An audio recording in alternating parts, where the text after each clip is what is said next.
Hello and welcome to the belated Simple Sundays Football Pietalia Arcade Football Edition.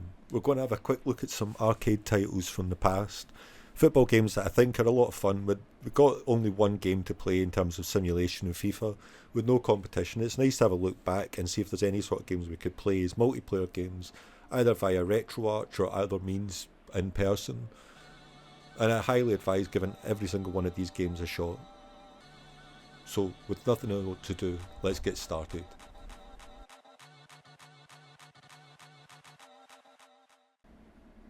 So, first game up is Super Mario Strikers, known in Europe and Australia as as Mario Smash Football. Sorry, just about got the Super in there. It's a 2005 video game produced by or developed by Next Level Games and published by Nintendo. It's for the GameCube. This is obviously probably the most famous of the games I'm going to cover today. One that is absolutely worth playing now and still the best in the entire series of the ones I've played. I haven't actually played the Switch version, which I've heard is quite decent. But what I like about this one is it's got a beautiful simplicity as most Mario games do, but with an extra complexity. So you have things like super shots. So if you hold the button down to shoot, then you bring with your captain of choice. Now your captain can be somebody with various skills. So some are offensive, some are defensive. Mario's obviously balanced as he always is in the Mario sports games, and that means they approach the game slightly differently in terms of what weapons you'll get. So each weapon is for the specific person. The specific captain will get one, and then the teammates will also generate these. But the captains themselves are capable of pulling off what is known as a super shot. These count for double goals, and you basically activate it by holding down the shoot button until two bars come up, and it's almost like a golf swingometer. In the sequel for the Wii, you flick the Wiimote up, and it was less intuitive. It also ended up being quite spammy, and it just got used an awful lot, and it wasn't an awful lot of fun for me. I didn't enjoy that one half as much as I enjoyed this game. And I chose Donkey Kong for my own playthrough, which you'll see. It's got a nice range of modes in it, enough cups and things to keep you entertained for a good amount of time. And what I would say is, on the park, it's still one of the best arcade styles, like 404, 5 on 5 football games around, really. Nintendo usually do pretty well with their sports games. I quite enjoy Mario Golf, Toadstool Tour from the same period of time. A couple of great things in that. I've tried to see if there's any extra codes. I didn't actually find any in the time. But yeah, basically this game is well worth having a shot of. I'm going to show you some footage just a minute or two once I stop talking. This is probably the highest advised game generally.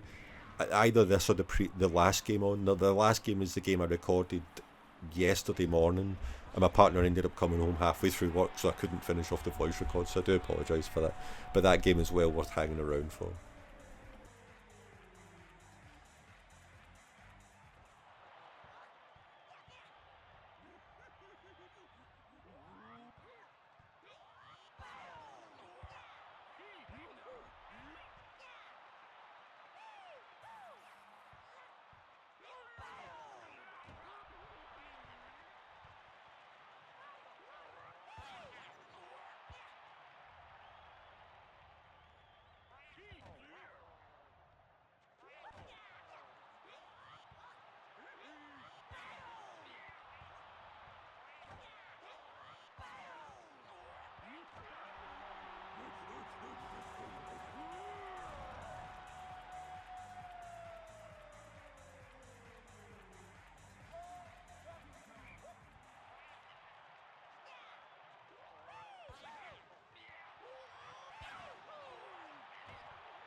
So the next game is Disney Sports Soccer, known as Disney Sports Football in Europe, and basically it's a 2002 sports game made by Konami based upon the ISS2 engine from the Major A studio when they were still making games for the GameCube. This has a version on the Game Boy Advance. I'm not going to show that one today because I want to actually cover that later on, because it's one that I think is a lot of fun, especially the Game Boy Advance version.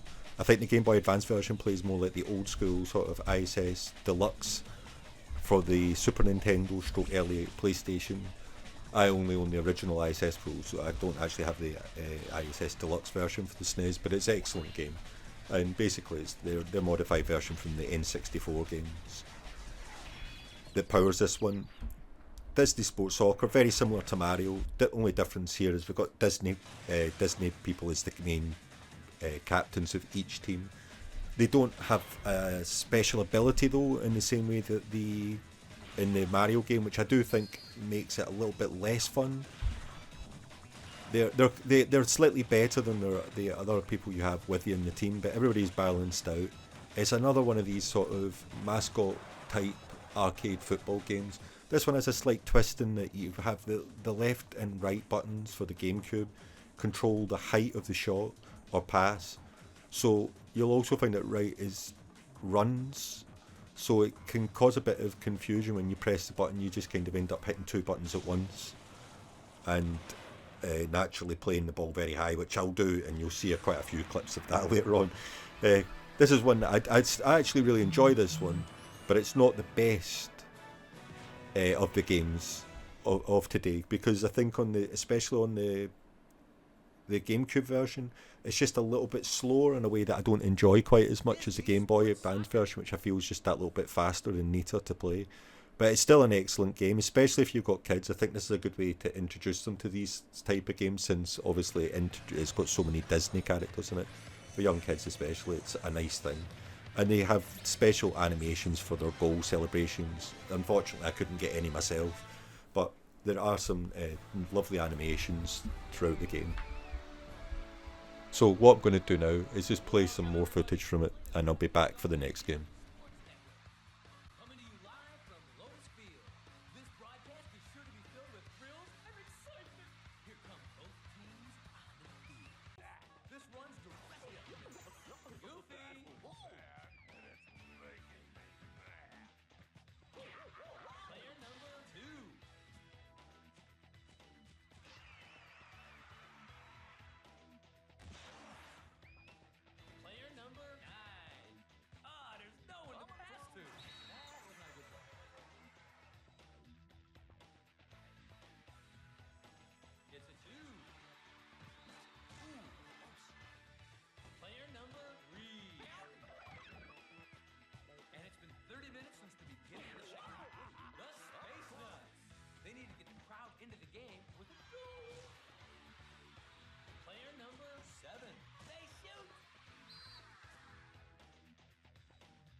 Major advantage of their misfortune.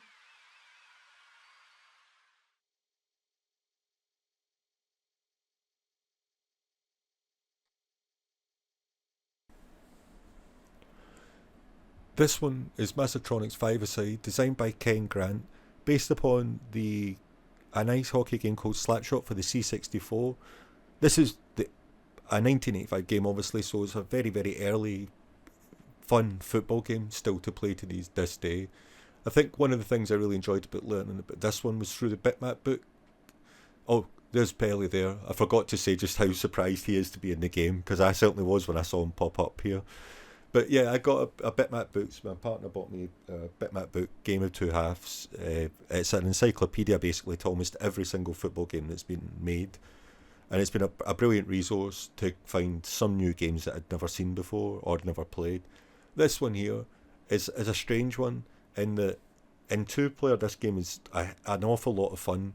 Its goalkeeper system is very similar to Blades' Blades of Steel. Sorry, I forgot which game this. Blades of Steel on the NES, and that your goalkeeper slides back and forward. That's where the slap shot element comes in. So your keeper slides up and down as you do that and move them.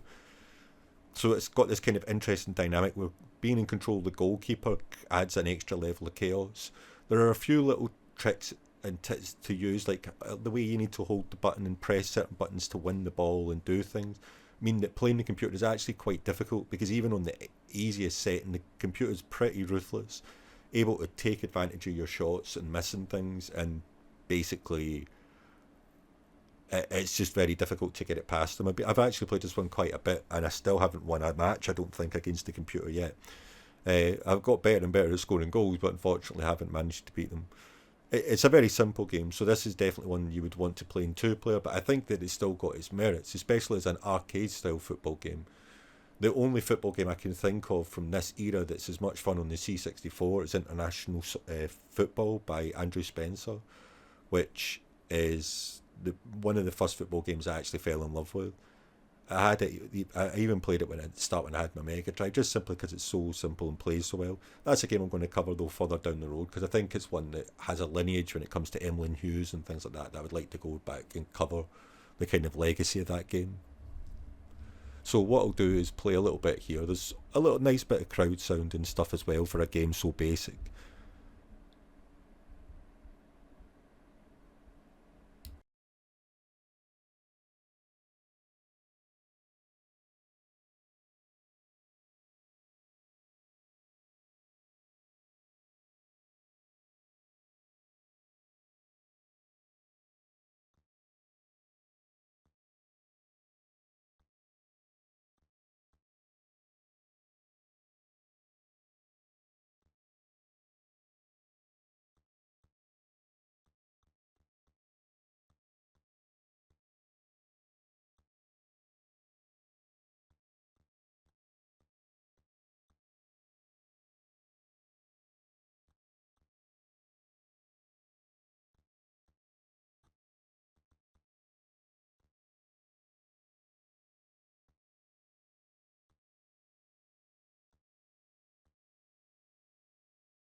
Now this is another one I actually learned about from the book.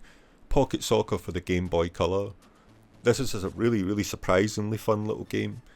It's got a few neat details that I really enjoy about it. Every single one of these games comes with a game mode that's a bit different. Say, five-a-side soccer's got a penalty kick mode and just a straight penalty kicks, which is quite fun to do. You've got obviously all the cups and things that you can do in Mario Strikers and Disney Sports. I think I forgot to mention that a little bit earlier, but Disney Sports has some really nice modes, lots of cup options basically to keep you nice and busy. Now, Pocket Soccer has an entire edit mode that you can do, so you can edit every single team in it, including the strip types and things like that. Okay, it's minor little details, but it's quite neat. You can create your own little world in it, and I like the fact it's got that. One thing I would say is go to options and add on manual switching. Switch off manual switching and put on automatic, because I think that makes it slightly easier to play. But overall, it's a really, really fun little game. Perfect two-player game. Again, great for like younger kids and stuff like that as well, because it's a nice, quick action type football game. It runs at a great frame rate, and basically it's a whole load of fun. At some point, I'm going to customize all the teams in it, etc., and have part of it from various people that I've either loved from football past, etc., and I'll have it all done, and I'll show you guys when I've actually finished it all. But this is one I would highly advise giving a go. It's great for 5 minutes. It's a great little game just in general in terms of the flow of the game, like the way the football plays is really, really nice in this one. It's very simple, but sometimes simplicity is like the best thing you can have. And I love the attention to detail with the pixel graphics. It reminds me of kind of like it reminds me again of a C64 game. It's got that kind of look, the lineage of stuff like Microprose Soccer, just in terms of the general presentation and things. I really like this one a lot, as you can probably tell. So again, show you a little bit more footage and I'll be back for the last game.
Now this one here caught me really by surprise.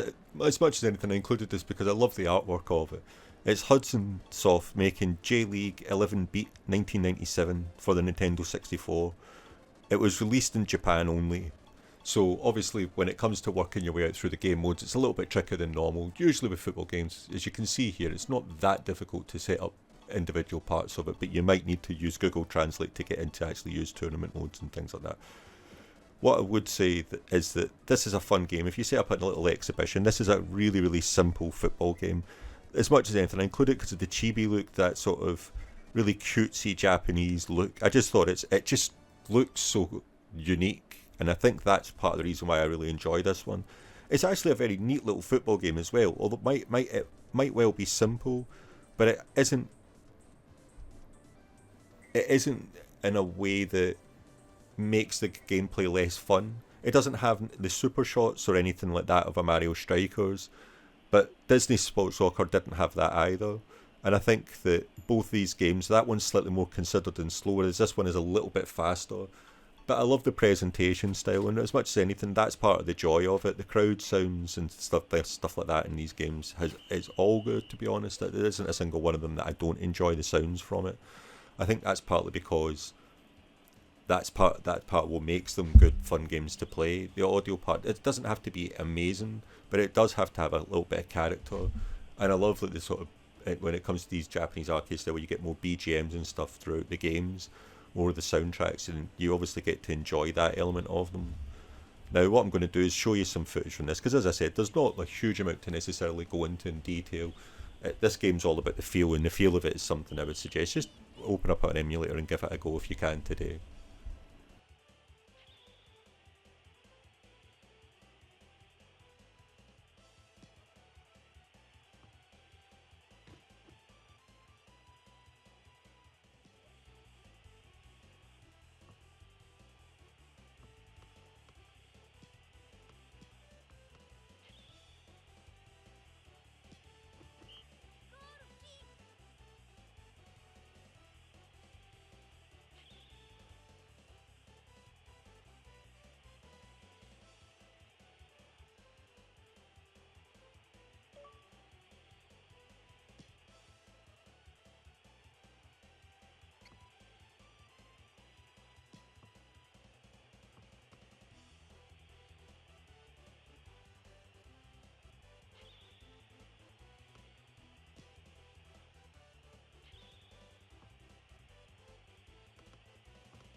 Now this final game, as you can see on the screen, is Super Shot Soccer by Tecmo. from 2002. Now this is the game that I wish I knew, to be honest. As a kid, I wish I knew this game has existed, because I genuinely didn't know. I'd already moved on to the PlayStation 2 really by this point. And this game is quite something else. It's a really, really fun arcade game, taking lineage from Tecmo's old school arcade games, the World Cup series in general, in their arcades back in the 90s and things like that. And this game takes that lineage and rolls with it, so it adds in the special player, your captain, again in these sort of circumstances, or your star player, is a player who's capable of pulling off some pretty special shots. Now, you'll see at the start, the punch at the start is called the Charisma Punch. This is by Jose Chilavert of Paraguay fame. Now, that's his special shot in the game. It's quite something to behold. I did play Paraguay. Unfortunately, I don't think he broke out that shot on it when I was playing my tournament in the morning. But this game is highly, highly advised. It comes with, every single team has a specialist routine they can do, or a couple of routines, or three or two depending on the side. But these are devastatingly amazing at getting you goals. They're like long distance shots or crazy hits just in general. The opening sequence gives you a good idea what to expect, but I don't want to spoil too much for you either. I'll show you Spain, because that's the team I used to win a tournament in the morning. I sat and played it for a good hour and a half and realised I needed to actually sit down and record, which is part of the reason why the video was late. And so I do apologise for that, guys, but this is a really, really good game. One I would highly advise playing that even now. Put on an emulator, crank up the settings and make it look a bit nicer, and this is a super fun game to play. 2-player, it's absolutely fantastic. It's just very different to all the other kind of football games. I mean, I'm normally a Pro Evolution Soccer type person. I really love still playing Master Leagues. I'm going to play one and upload it. Alongside, I've got some ideas for manager videos. I'm going to be doing I'm running at the moment in the original Championship Manager just for some fun, a Fulham save where trying to take them from the bottom to the top without signing a single player in the game by using its youth team setup. And I've got a formation that works pretty well that I've worked on for years on it, so I might bring that out and show you guys that sort of thing. But I have got some various football management games that I would like to cover. But the next thing I've got on my part is this huge Plutonium Files documentary that I've been working on, and I'm still very heavily working on it just now. I'm hoping to get everything done and ready for you guys, so I'll discuss that after I show you a little bit more footage. I'll be back and then we'll discuss what we're going to do over the next couple of months.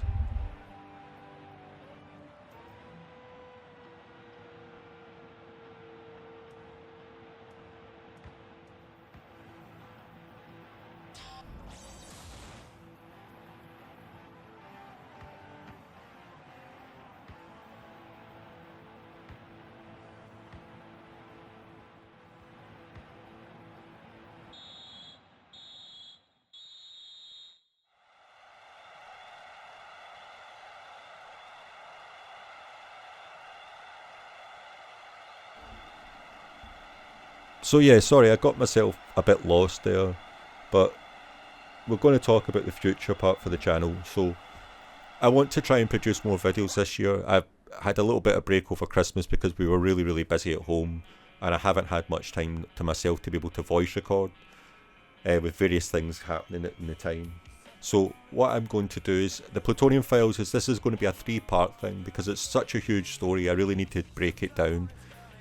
So that's going to cover experiments on human beings, basically, by doctors involved within the Manhattan Project in Los Alamos. It's Cold War experiments. It's a book based on a book by Eileen Wellsome called The Plutonium Files. So I'm really looking forward to getting that out. That's going to be out at the end of the month. After that, the second part won't be out for a few months after, because it does take a little while for me to compile all the information, make sure that everything's cross-referenced and check that it's good, and to also produce the video for that. So I want to make that something that I do every sort of 3 months or so. So the first part will come out and I'll give you plenty to chew over before the next one's out. In between, I'd like to do one football video a month. I find the football videos fun to do. I like to do these sort of without as much of a script as I would normally work on. And you could probably tell that today, to be honest. But in terms of that, I'm going to produce more football videos, so expect to see more unheard of football games in some cases, or highlighting specific modes. There's a few modes of games that I really want to try out and show you, so I'm going to start doing that, and I'm going to produce one of them a month probably, and then I'm going to produce a couple of simple videos, and I'm going to try and get one out each week this year. I'm going to try and make a real push to get a video out each week for a bit, and see how that goes in terms of how my burnout goes, and various elements. So if you've got any suggestions of games that I should cover, then let me know down below in the comments.